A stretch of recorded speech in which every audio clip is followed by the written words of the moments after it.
Bienvenidos a la serie. De Lucas a Hechos. De la disfonía a la palabra. Bien, les saludo a cada uno en el nombre del Señor en esta hora del día. Y tal como decía nuestro presbítero Moisés Parra, hoy día iniciamos una serie de sermones basados en el libro de los Hechos de los Apóstoles.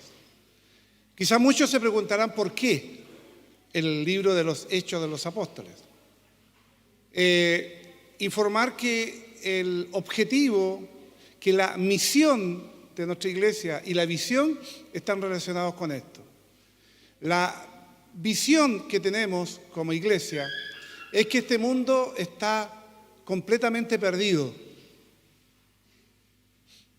Y la misión es llevar el Evangelio de Jesucristo a estas almas perdidas a través de todos los medios que dispongamos a nuestro alcance. Y cuando hablamos de todos los medios que dispongamos a nuestro alcance, estamos hablando de la conversación personal uno a uno, que creo que es la mejor de todas,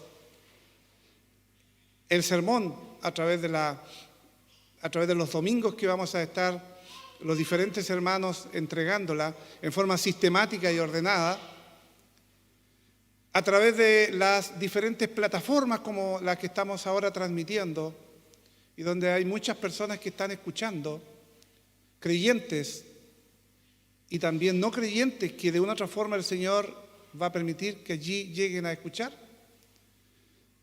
etcétera, etcétera, etcétera. O sea, no está limitado, está abierto. Por lo tanto, creemos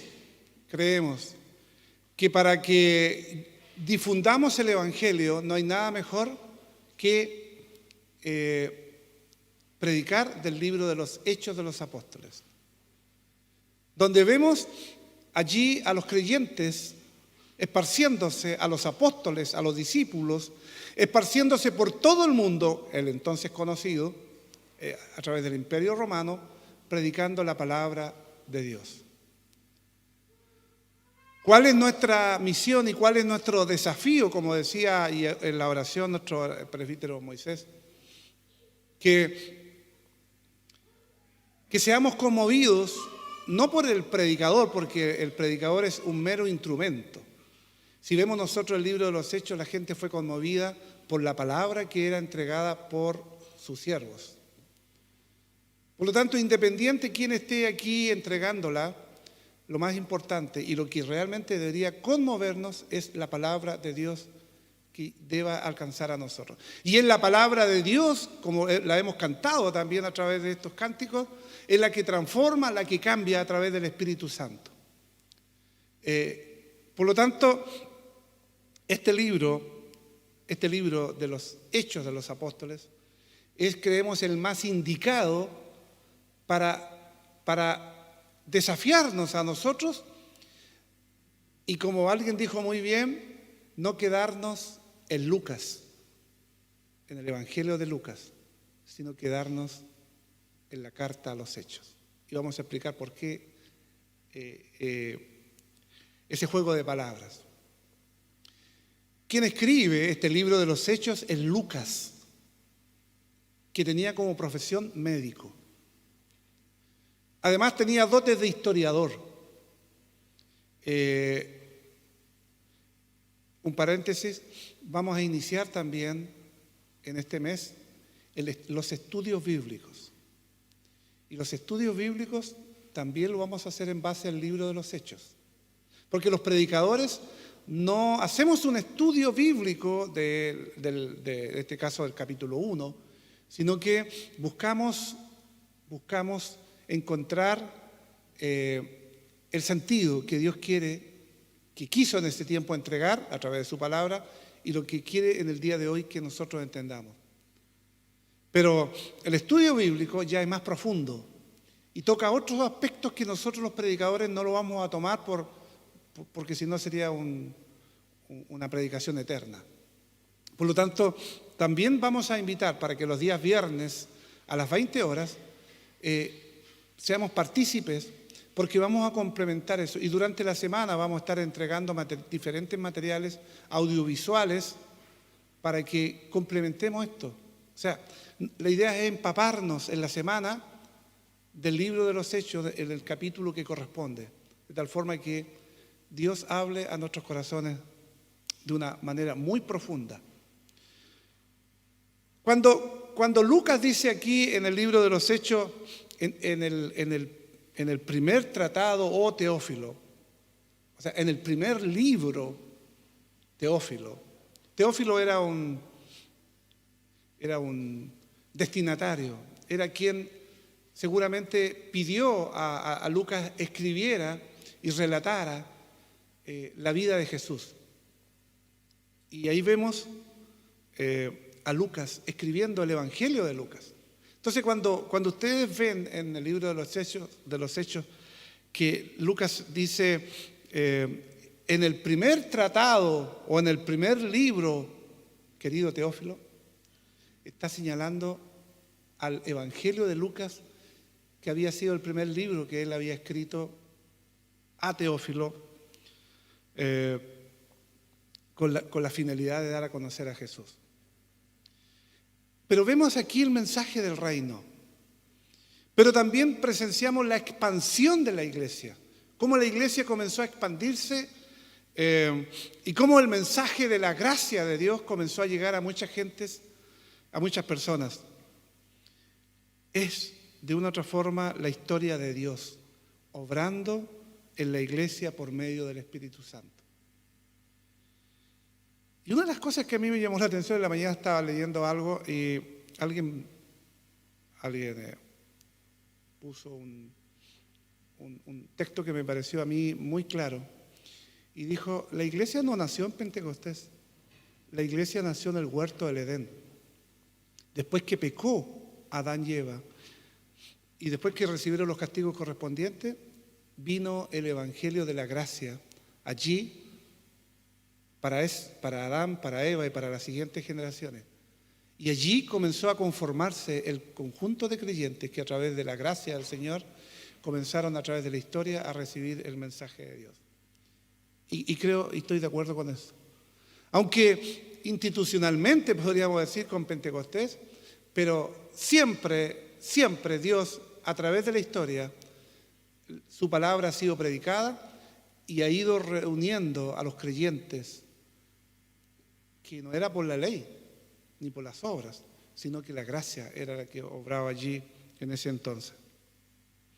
Por lo tanto, es importante entender que Hechos, el libro de los Hechos, es la continuación del libro de Lucas o el Evangelio de Lucas. Y veremos por qué también los discípulos comenzaron esta ardua tarea, este tremendo desafío en Jerusalén. Sencillamente porque Cristo les había ordenado antes, cuando había resucitado, que se quedasen allí en Jerusalén hasta que viniera el Espíritu Santo. Por lo tanto, era claro que el ministerio del Evangelio y de esta iglesia, que se abría paso de una manera realmente tremenda y poderosa, se iba a iniciar allí en Jerusalén. Porque allí resuenan las palabras claras cuando dijo al judío primeramente. ¿Se acuerdan que Pablo hablaba de eso?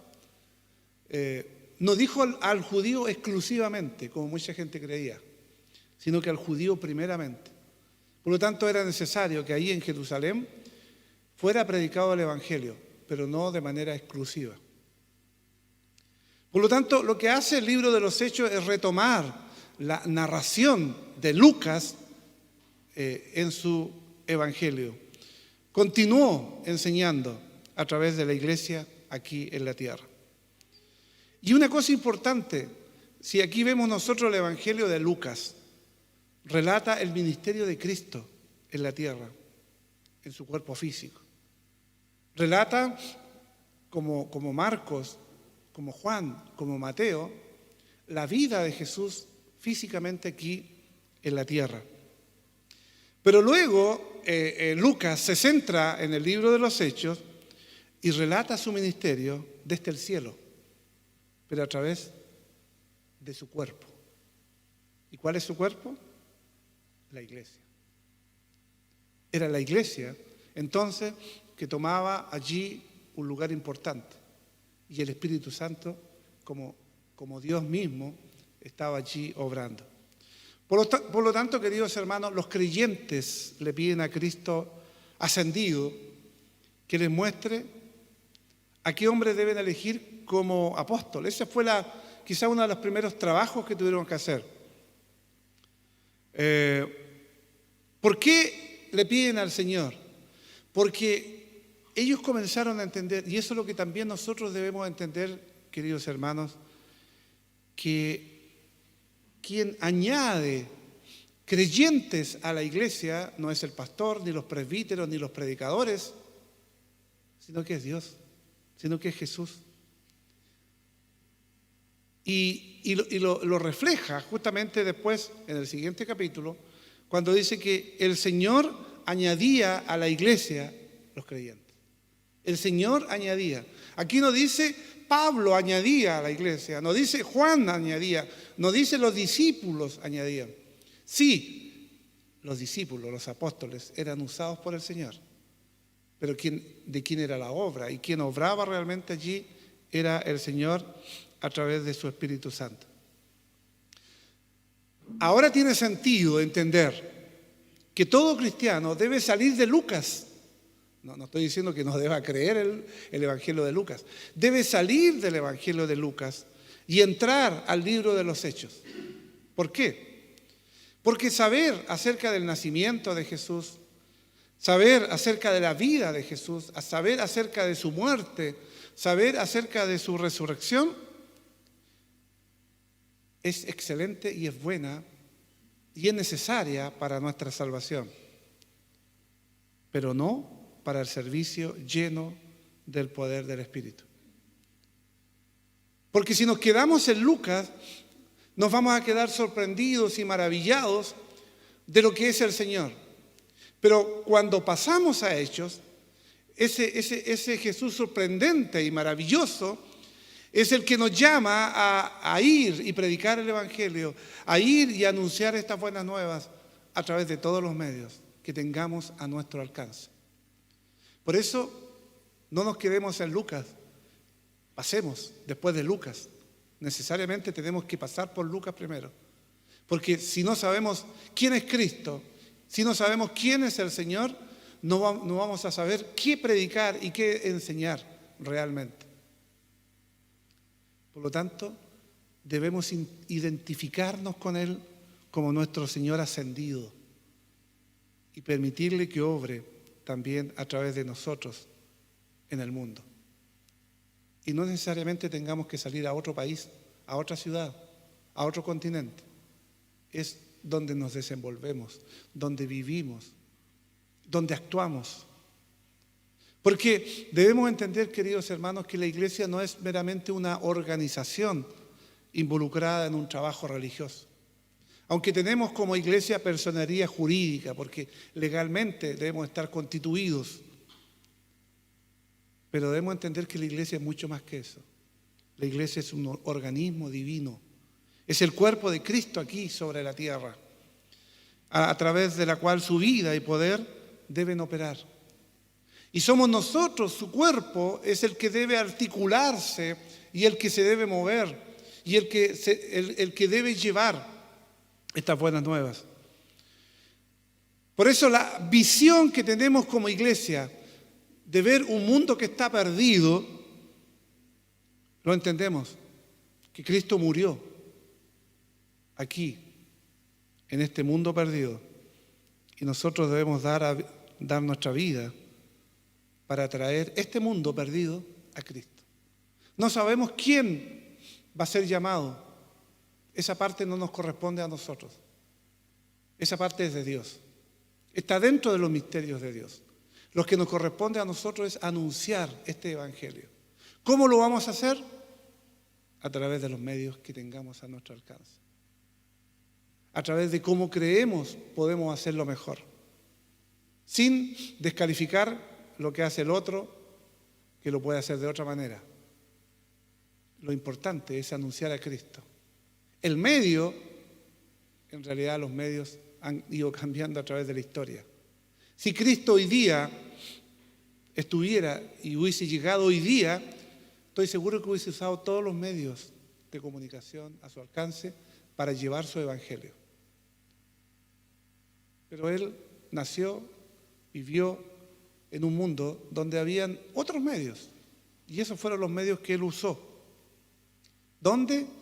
En diferentes lugares, caminando, en el templo, en las sinagogas, por los montes, a la orilla del mar, arriba de una barca, etcétera, etcétera. Por lo tanto, queridos hermanos, tanto el Evangelio de Lucas como el libro de los Hechos lo dedica Lucas, o lo escribe Lucas de una forma especial, y que llega ahora también a nosotros, a Teófilo. No está de más decir que Teófilo era un gentil, o sea, no era judío, y que se había convertido al cristianismo. ¿Qué quería Teófilo? Conocer, tener una fuente fiable, confiable, acerca de la vida de Jesús. Y aquí vemos, queridos hermanos, que antes de ascender al cielo, en este capítulo 1 que hemos leído ya, Jesús dio las instrucciones a los 11 discípulos para que, ¿por qué los 11? Porque Judas ya había muerto. A estos 11 discípulos para que hicieran discípulos en todas las naciones, enseñándoles, como había dicho en Mateo capítulo 28 y 20, que guarden todas las cosas que os he mandado. Y durante el transcurso de los 40 días, entre que resucitó y ascendió a los cielos, Jesús instruyó, Jesús preparó allí a sus discípulos en la enseñanza del Evangelio. Recordar que Jesús resucitó al tercer día después de haber sido muerto. Y después permaneció 40 días aquí en la tierra, y después de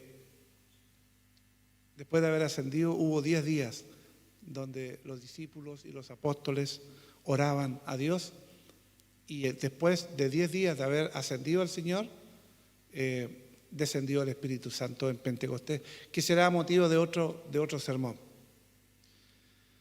Pero así como Pablo a los romanos,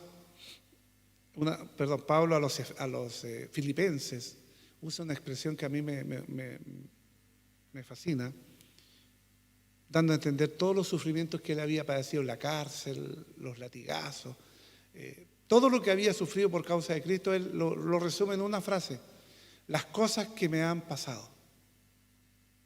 Pero no las enumera, porque él entiende que no es importante, lo importante ahí es Cristo. No es contar su vida, es contar la vida de Cristo. Y aquí Lucas, refiriéndose a lo ocurrido y que lo había relatado en el Evangelio de Lucas detalladamente, su nacimiento, su ministerio, su muerte y su resurrección, usa una breve frase en el libro de los Hechos: después de haber padecido. Esa frase, después de haber padecido, refiriéndose a Jesús, resume todo lo que nosotros de una u otra forma conocemos como la Semana Santa, o la pasión, muerte y resurrección del Señor. Y resume, después de haber padecido, en esa sola frase, los acontecimientos de la semana, repito, de la pasión, muerte y resurrección del Señor. Y para él era una prueba vívida de que a quien predicaba y de quien enseñaba no era alguien que había muerto y había quedado en una tumba, sino que había resucitado de entre los muertos. Por lo tanto, él vive una nueva experiencia. El libro de los Hechos es una nueva experiencia después de haber escrito el libro de Lucas. ¿Qué es lo que hizo Cristo? Preparó a los apóstoles durante los 40 días que estuvo en esta tierra, después de haber estado con ellos casi 3 años y medio, después que llamó a cada uno de ellos, 3 años y medio los preparó. Y ahora, después de la resurrección, estuvo con ellos 40 días. Los instruyó a que se quedaran en Jerusalén y esperaran la venida del Espíritu Santo. Después de su resurrección, no está de más decir que él, por lo menos 10 veces, es mencionado en la Biblia que tuvo apariciones. No se apareció una sola vez. Por eso hablaba, dice, con pruebas indubitables. Esa palabra que cuesta pronunciarla significa pruebas irrefutables. O sea, evidencias, pruebas fehacientes, claras, demostrables, que no nos dejan ninguna duda de que realmente Cristo había resucitado. Por ejemplo, apareció a las mujeres en la tumba. Apareció a María Magdalena. ¿Se acuerdan cuando iban 2 hombres camino a Emaús? Allí también Jesús se le apareció. A Pedro en Jerusalén, a los 10 discípulos, después a los 11 discípulos, cuando no estaba Tomás, ¿se acuerdan? Después cuando estaba Tomás, 11. Cuando estaban los 7 discípulos pescando en Galilea ya, pensando que tenían que retomar nuevamente su trabajo porque pareciera que la misión a la cual habían sido llamados había fracasado. Luego a los 11 discípulos en Galilea. Dice que en una ocasión se presentó a más de 500 personas y a Jacobo, que era el hermano del Señor, que escribió el libro de Santiago. Y que increíblemente, ¿cuándo creyó él? Después que vio a Jesús resucitado. Porque en una frase también muy fuerte, dice que ni aún su familia más cercana creía en Jesús. Todas estas apariciones, que por lo menos 10 se mencionan en la Biblia, muestran lo que dice Lucas, que después de haber padecido, se está refiriendo a Jesús, se presentó vivo con muchas pruebas indubitables, o sea, que no nos merecen ninguna duda. Había un Jesús que estaba allí vivo, y a ese Cristo viviente, a ese Cristo resucitado, fue lo que llevó a Pedro a cambiar, por ejemplo.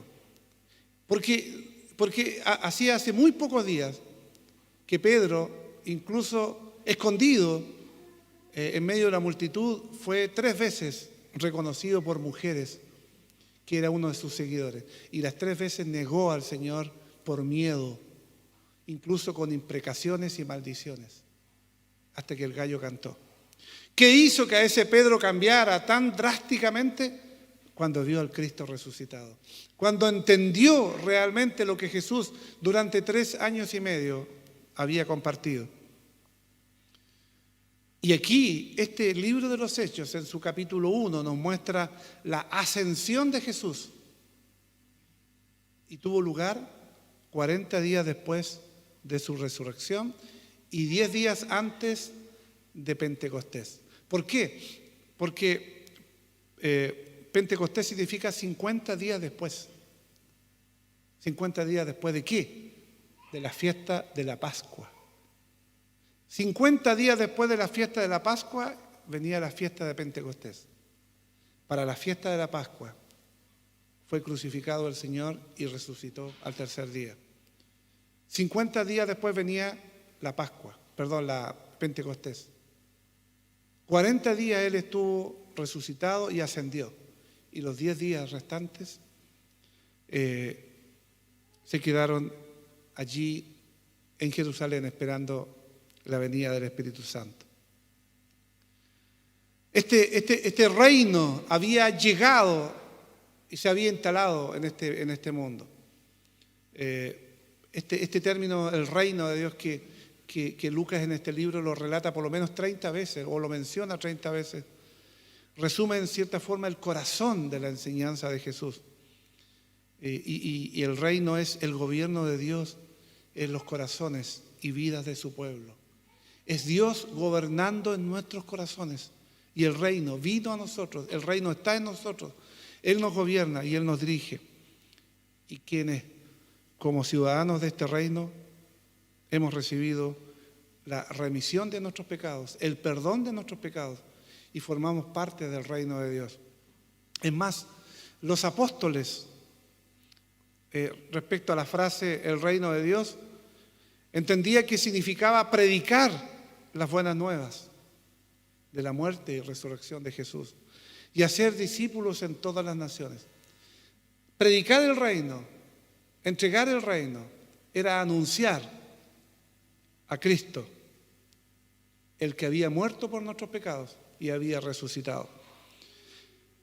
En el versículo 8 del capítulo 1 del libro de los Hechos dice: pero recibirán poder cuando haya venido sobre ustedes el Espíritu Santo, y me serán testigos en Jerusalén y en toda Judea y en Samaria y hasta los confines de la tierra.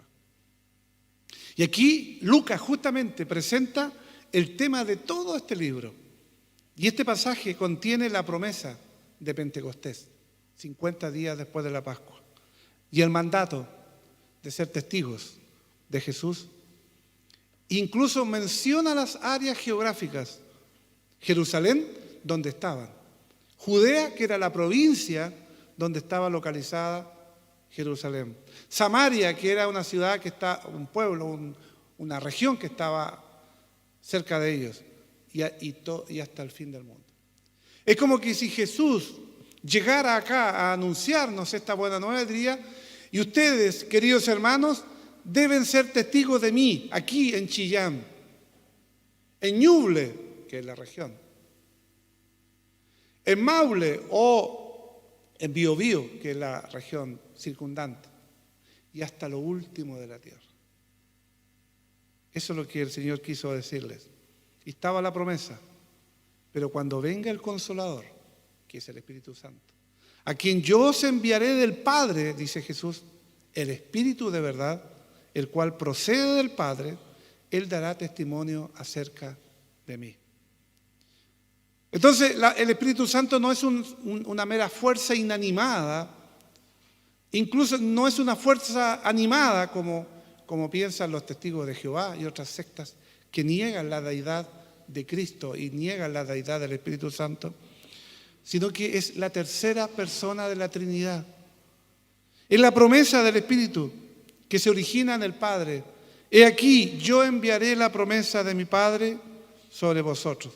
¿Y cuál es el mandato?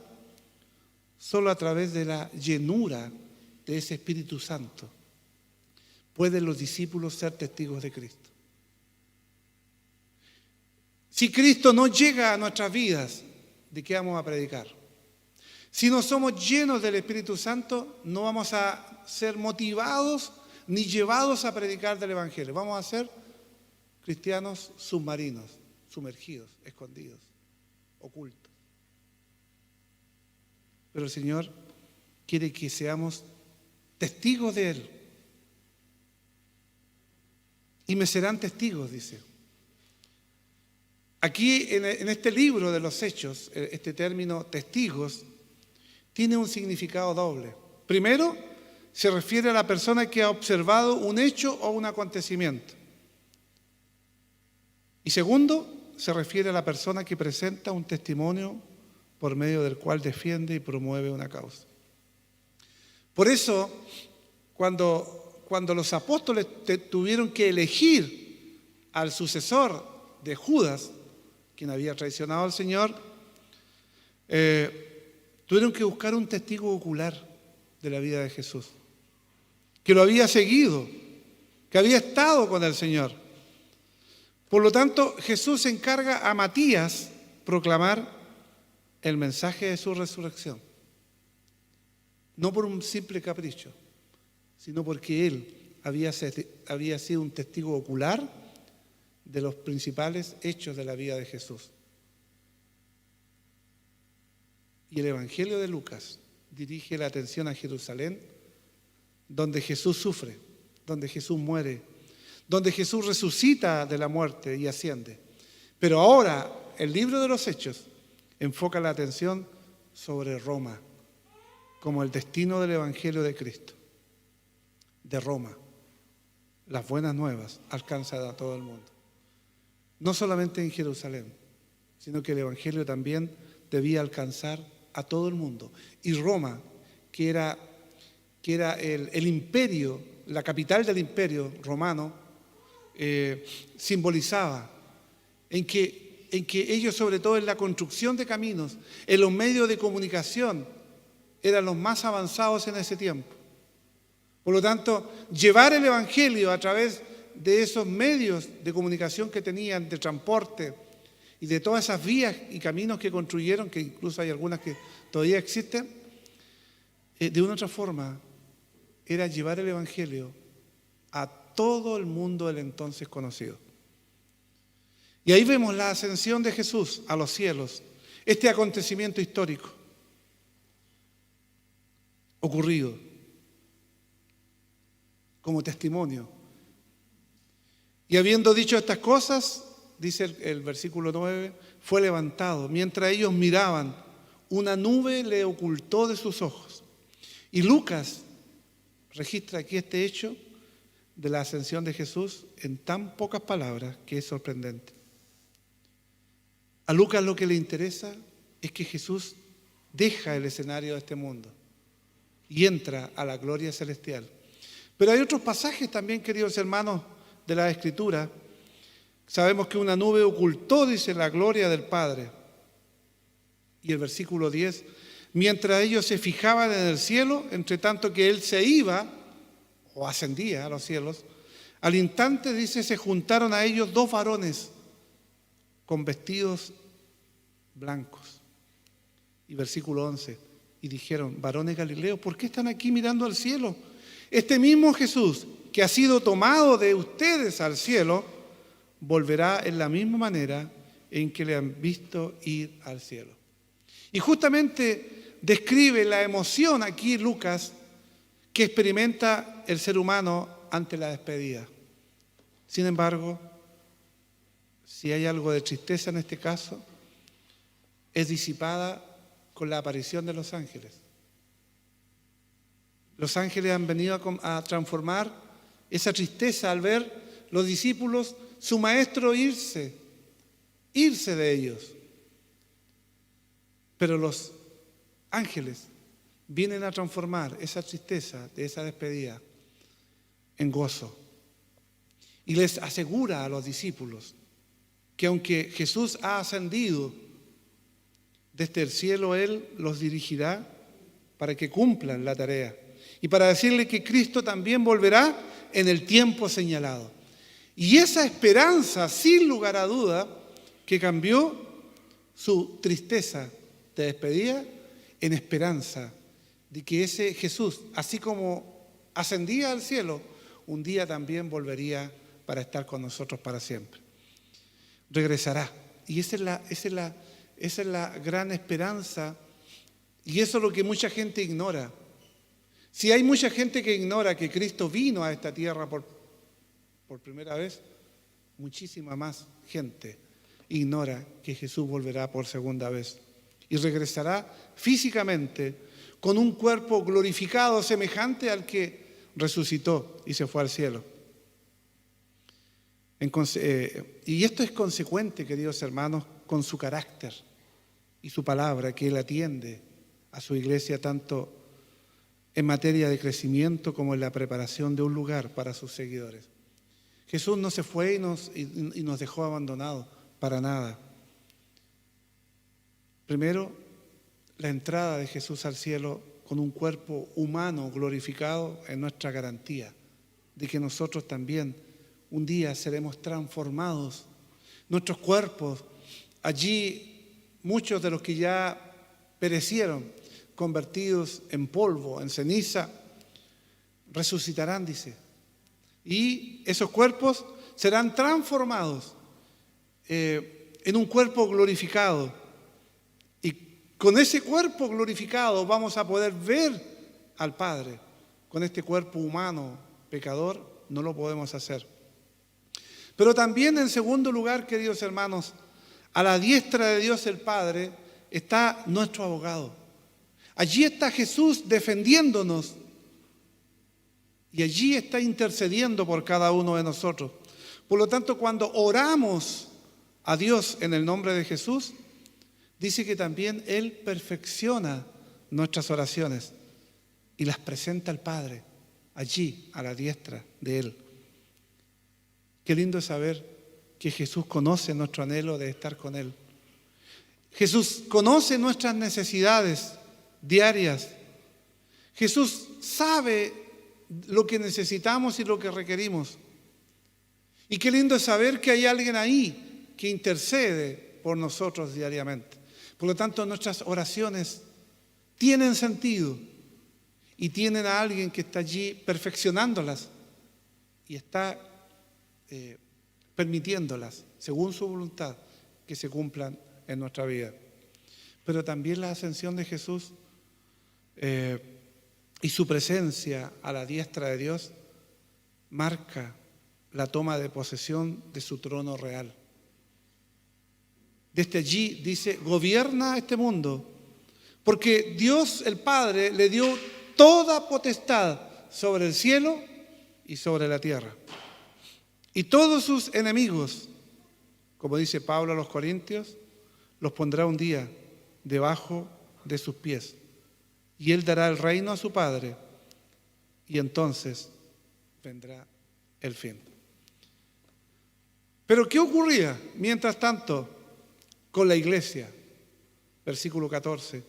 Todos estos creyentes perseveraban, unánimes en oración, con las mujeres y con María, la madre de Jesús, y con sus hermanos. Perseveraban, dice, en oración. Y Lucas aquí menciona dos cosas importantes. Primero, los apóstoles están continuamente en oración. Qué mensaje potente. Y esta es una justamente característica fundamental de los apóstoles y de los primeros cristianos. Eran creyentes que oraban fervorosamente y continuamente al Padre. Y luego dice, los apóstoles oran con un mismo espíritu. O sea, elevan sus oraciones en forma unánime y manifiestan una perfecta unidad. Cuando nuestras hermanas, hermanos pasan aquí y oran por gratitud, por confesión de pecados, por etcétera, etcétera, etcétera, nosotros debemos estar allí en forma unánime, unidos en esta oración. Y cuando decimos amén es porque también estamos deseando que lo que nuestra hermana o hermano está orando tenga su fiel cumplimiento. Oraban de manera unánime los creyentes que permanecían allí unidos. Este núcleo de hombres y mujeres estaban férreamente unidos y perseveraban, dice, unánimes en oración. Y propusieron a dos en la elección, que ya sabemos, a Justo y a Matías, para que fueran escogidos en lugar de Judas. Y echaron suertes, dice, y la suerte cayó en Matías y fue contado con los 11 apóstoles. Como conclusión, queridos hermanos, a este sermón, este primer sermón del libro de los Hechos que los siguientes predicadores vamos a seguir compartiendo en forma sistemática y al cual invitamos durante esta tarde que a lo mejor lea y relea este primer capítulo del libro de los Hechos, nos muestra en resumen que Jesús, verdaderamente resucitado de entre los muertos, en forma corporal, reina como el Rey invisible sobre el aquí y sobre el ahora. Y que regresará a la vista de todos en el tiempo en que Dios lo tenga o lo tiene establecido. Ya lo tiene establecido. En realidad, la venida del Señor, el día y la hora, dice, nadie lo conoce, solamente el Padre. Por lo tanto, no permitamos que el maligno encierre a Jesús en el pasado o reduzca su ministerio a favor de un presente. Con valor, oremos a Jesús, reconozcámoslo como nuestro Señor y su actual estabilidad y su eterno mañana fluyen en la victoria de Jesús sobre la tumba y cómo el Señor es entronizado allí como Rey y Señor. Jesús asciende mientras los apóstoles le miran. Qué escena realmente sorprendente. Los apóstoles, los discípulos, viendo cómo el Señor asciende y dos ángeles les anuncian que Jesús volverá de la misma forma como está ascendiendo. Desde el Monte de los Olivos, los apóstoles regresan a Jerusalén, se reúnen en un aposento alto y demuestran unidad en orar constantemente unidos. Hombres y mujeres están allí, unánimes. María, la madre de Jesús, y también los hermanos de él. Los discípulos, buscando la voluntad del Señor, confiando en que el futuro está en las manos del Señor, que Él iba a preparar el camino delante de ellos. Y puesto que nuestro Señor está presente con nosotros hasta el fin del mundo, Él va a reunir en amor a su pueblo fiel consigo mismo, los unos con los otros. Por lo tanto, hermanos, ahora está todo listo para la venida del Espíritu Santo en este capítulo 1 del libro de los Hechos. Solo era cuestión de tiempo. Y mientras los creyentes esperaban el día de Pentecostés, pasaban sus horas en oración, en comunión, allí en ese lugar llamado el aposento alto. Que ese sea nuestro sentir, que ese sea nuestro deseo, que ese sea nuestro actuar.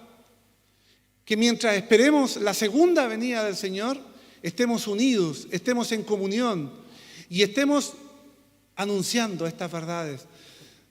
Pasemos del libro de Lucas, del Evangelio de Lucas, de este maravilloso Evangelio de Lucas, de este conocimiento de Jesús, a la acción de ir, de predicar el Evangelio, de estar unidos como un solo cuerpo, orando y compartiendo estas nuevas.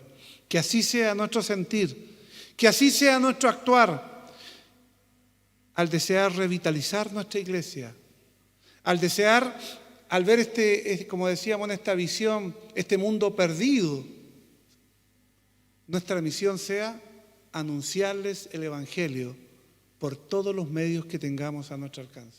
Que ese sea nuestro actuar, nuestro sentir, y empapémonos de esto a través de su palabra bendita. Que Dios nos bendiga.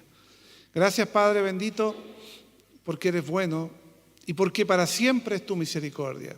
Gracias porque tu palabra, oh Dios, no vuelve a ti vacía. Y gracias porque a través de ella, oh Dios, nos contriñes, nos amonestas, nos desafías.